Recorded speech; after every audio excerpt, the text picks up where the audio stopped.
Welcome আমাদের চ্যানেলে তোমাদের স্বাগত। আজকে আমরা আলোচনা করব ভারতীয় গণপরিষদের প্রকৃতি সম্পর্কে। ভিডিও শুরুর আগে তোমাদের বলি, যদি আমাদের ভিডিও তোমাদের ভালো লাগে কিংবা আমাদের ভিডিও থেকে তোমরা উপকৃত হও তাহলে লাইক এবং শেয়ার করো, চ্যানেল সাবস্ক্রাইব করে বেল বাটন প্রেস করে অল করে দিও আমাদের সমস্ত ভিডিওর নোটিফিকেশন সবার আগে পাওয়ার জন্য। যদি তোমরা আমাদের ভিডিও ফেসবুকে দেখো তাহলে ফেসবুক পেজ লাইক ও ফলো করে দিও। ভারতীয় জনপরিষদকে কোনোভাবেই জনপ্রতিনিধিমূলক বলা চলে না, কেননা সদস্যগণ ভারতীয়দের দ্বারা সরাসরি নির্বাচিত ছিলেন না। অর্থাৎ গণপরিষদের সদস্যগণ সর্বজনীন প্রাপ্তবয়স্কের ভোটাধিকারের ভিত্তিতে সরাসরি ভারতীয়দের দ্বারা নির্বাচিত হননি। তাই প্রকৃতিগত বিচারে গণপরিষদ জনপ্রতিনিধিত্বহীন এক পরিষদ। গণপরিষদ ছিল আইনবিদদের প্রাধান্য বিশিষ্ট এক পরিষদ। সংবিধান রচনার ক্ষেত্রে মূলত যে ২১ জন সদস্য মুখ্য ভূমিকা পালন করেছিলেন তার মধ্যে ১১ জনই ছিলেন বিশিষ্ট আইনবিদ। এই আইনবিদগণ সংবিধান রচনার ক্ষেত্রে আইনগত দৃষ্টিকোণ থেকেই বিভিন্ন ধারা উপধারাগুলির বিচার বিবেচনাকে প্রাধান্য দিয়েছেন।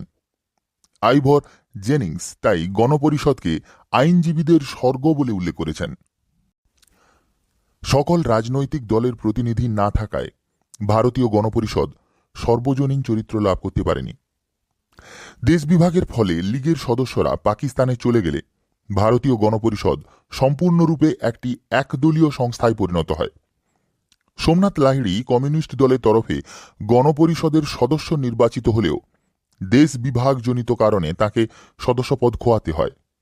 তাই কোনো কোনো ঐতিহাসিক গণপরিষদের চরিত্র বিশ্লেষণ করতে গিয়ে বলেছেন, গণপরিষদই ছিল কংগ্রেস এবং কংগ্রেস ছিল ভারত। ভারতীয় গণপরিষদ ছিল দেশীয় রাজন্যবর্গের সঙ্গে কংগ্রেসি নেতৃবৃন্দের আপোষ রফার ফল। গণপরিষদে দেশীয় রাজন্যবর্গের তরফে যোগদানকারী প্রতিনিধিবর্গ সর্বদা সামন্ততান্ত্রিক ব্যবস্থাকে রক্ষা করার প্রয়াস চালাত। এছাড়াও গণতন্ত্রের সঙ্গে প্রতিক্রিয়াশীল সামন্ততন্ত্রের আপোষ রফার ফলশ্রুতি হিসেবে দেশীয় রাজন্যবর্গের স্বার্থ সুরক্ষিত হয়। যেমন দেশীয় রাজন্যবর্গকে ভাতা, খেতাব, উপাধি প্রভৃতি বজায় রাখার অধিকার দান আপোষমুখিতারই নিদর্শন।